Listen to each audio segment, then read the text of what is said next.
এই ধর্মটা যদি মানুষ পালন করতে পারে তাহলে বৈকুণ্ঠ ধামে তাকে যেতে হবে না।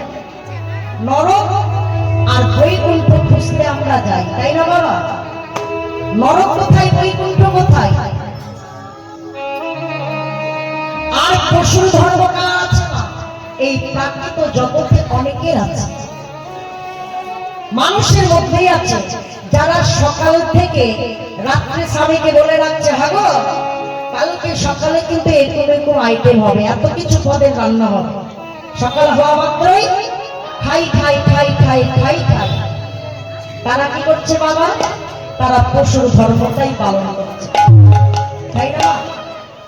তাহলে মানুষ হয়ে যারা খাই খাই খাই খাই নিবানিশি করে, এত ইনকাম, এত টাকা পয়সা রোজগার করে শুধু খাই খাই খাই খাই, ভগবান তাদের জন্য কি বলে? এত এত টাকা থাকতেও তারা খেতে পায় না। কেন পায় না? বাজারে যাই বটে, এটা খেতে মানা, ওটা খেতে মানা, ওটা খেতে মানা। কেন মানা? High pressure, low pressure, sugar. বলি জগৎটা যতদিন আছে ততদিন জীব আছে, আর যতদিন জীব আছে ততদিন সংসার আছে। তো সংসারটা আমাদের কি বাবা বলুন তো? বাবা সংসারটা কি ভালো? সংসারটা হচ্ছে অশান্তির ঘর। অশান্তির ঘর হচ্ছে সংসার। আর দেহটা কি? দেহটা হচ্ছে অসুস্থের ঘর, তাই না বাবা? দেহটা অসুস্থের ঘর, সংসারটা হচ্ছে অশান্তির ঘর। তাহলে যাবে কোথায়? এই জন্মে যদি না হয়, পর জন্মে যদি না হয়, তারপর জন্মে যদি না হয়, যতদিন সাধু গুরু বৈষ্ণবের কৃপা লাভ না করবে ততদিন উদ্ধার নেই, উদ্ধার নেই, উদ্ধার হইব।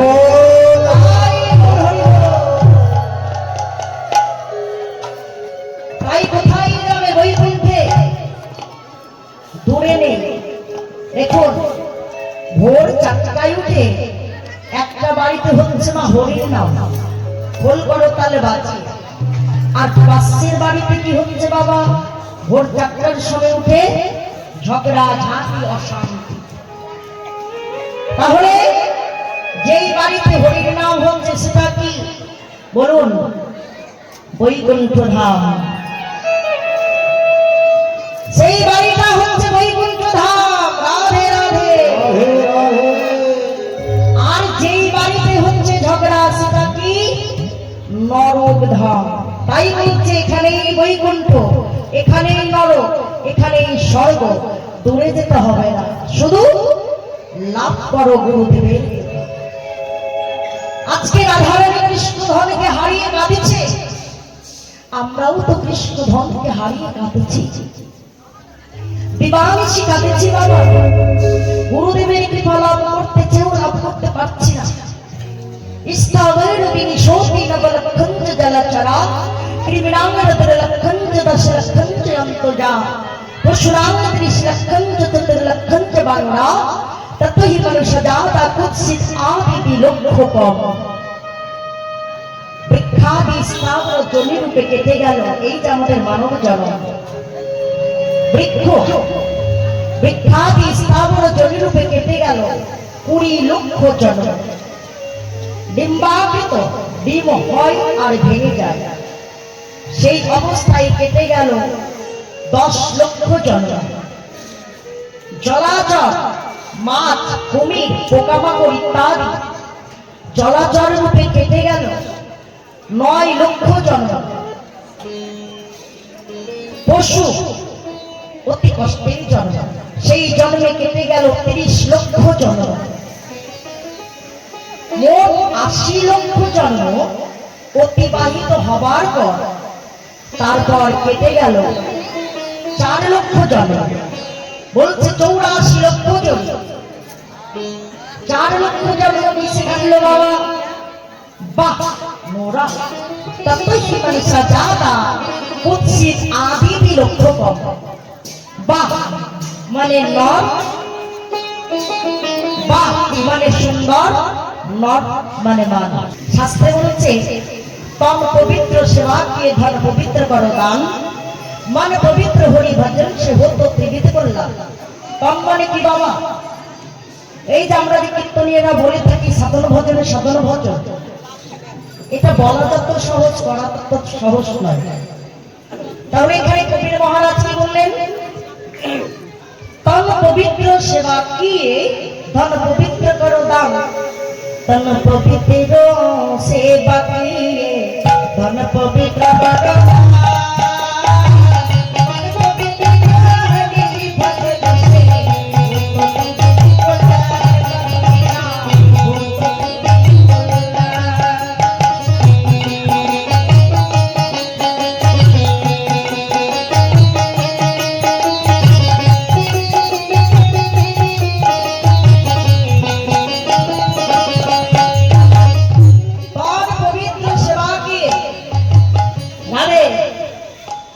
বৈষ্ণব সেবা বলুন বাবা, ছোট মুখে বড় বড় কথা একটু শুনে রাখুন।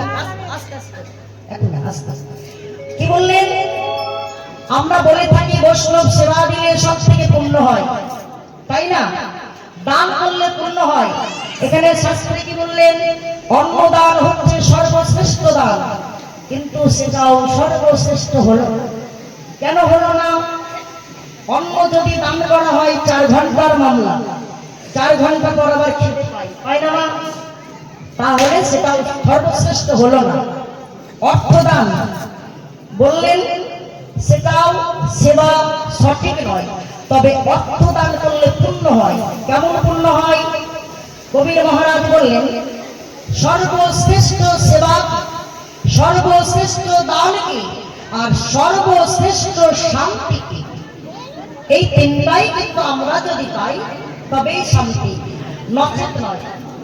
তাহলে তন মানে কি বাবা? তন মানে দেহ। তো দেহ দিয়ে কার সেবা করবেন? বললেন যেই সেবাতে কোনো কামনা নেই, যেই সেবাতে কোনো বাসনা নেই। আমি যখন বৈষ্ণব সেবা দেব কি কামনা করি বাবা? কামনাটা কি? বৈষ্ণব সেবা দিলে আমার মঙ্গল হবে, তাই না? সেটা কামনা, তাহলে সেটাও সঠিক নয়। তাহলে কি সেবাতে পাবো?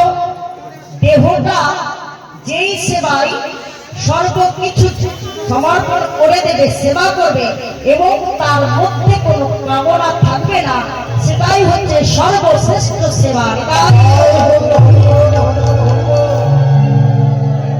তো সেই সেবাটা কি বাবা?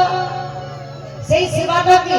দেখুন, এই যে আমরা যে মায়েরা সাধুগুরু বৈষ্ণব আছে, এখানে যদি কোনো ব্যক্তি অসুস্থ হয়, কেউ কি ঠিক থাকতে পারবো না? বা রাস্তা দিয়ে যাচ্ছে কোনো ব্যক্তি যদি অসুস্থ হয়, কেউ কি দাঁড়িয়ে থাকতে পারবেন? তখন আমরা কি করব? সবাই তার কাছে ছুটে যাব, জল ঢালবো, বাড়ির লোককে খবর দেব, হাসপাতালে নিয়ে যাব, বাতাস করব, সবাই ভগবানকে ডাকবো, ভগবান এই মানুষটিকে তুমি বাঁচিয়ে দাও, তার মঙ্গল করো। বলো তো মা, এর মধ্যে কি কামনা আছে বাবা? কোনো বাসনা আছে কি? তাই বললো সেবা যদি পবিত্রতা চাও তাহলে জগজনের সেবা করো। তাই যে সেবায় তোমাদের কামনা থাকবে না। আর ধন, ধন যদি দান করতে হয়, অনেকেই দেখি অনেক বড় লোক, টাকা পয়সার অভাব নেই, ভিখারি বাড়িতে এসেছে দান করছে। ভাগবতে প্রমাণ দিচ্ছে, ভাগবতের শেষ পৃষ্ঠায় দেখবেন 2-3 পৃষ্ঠা পর ভাগবতে বলছে নিত্য যারা ভিখারি ভিক্ষা করে খায়, সঞ্চয় করে, তাদেরকে যারা ভিক্ষা দেয় তারাও মৃত্যুর সমান। যে ভিক্ষা নিয়ে সঞ্চয় রাখে তারাও মৃত্যুর সমান, মরে বেঁচে থাকে। অতএব সেই দানের কোনো ফল নেই। তাহলে দান কোথায় করবে? ওমা, কাউকে দিলে তুমি 500 টাকা বাবা, সেই 500 টাকা নিয়ে গিয়ে ব্রয়লার ঠ্যাং এনে মদ দিয়ে আরামে খাচ্ছে, বলি ওই দানের কোনো ফল নেই। বলো রাধে। কাউকে তুমি দিয়েছো 100 টাকা, সেই 100 টাকাটা নিয়ে চাল ডাল সবজি বাজার করে নিয়ে এসে আমার গোবিন্দের সেবা দিয়ে প্রসাদ পাচ্ছে, সবাইকে দিচ্ছে। ওই 100 টাকা কোথায় গেল? আমার 100 টাকা থেকে 1000 টাকা ব্যালেন্স হলো কোথায়? গোবিন্দের ব্যাংকে। বলো রাধে রাধে। তাই দানের যদি পবিত্রতা চাও, 500, 1000, 2000, 3000, 5000 দান করো, খালি হাতে নয়। মুখে কি বলবে? গোবিন্দায় নমঃ বলে। সেই দান যদি তোমার গোবিন্দের সেবাই লাগে, তাহলে কি হবে?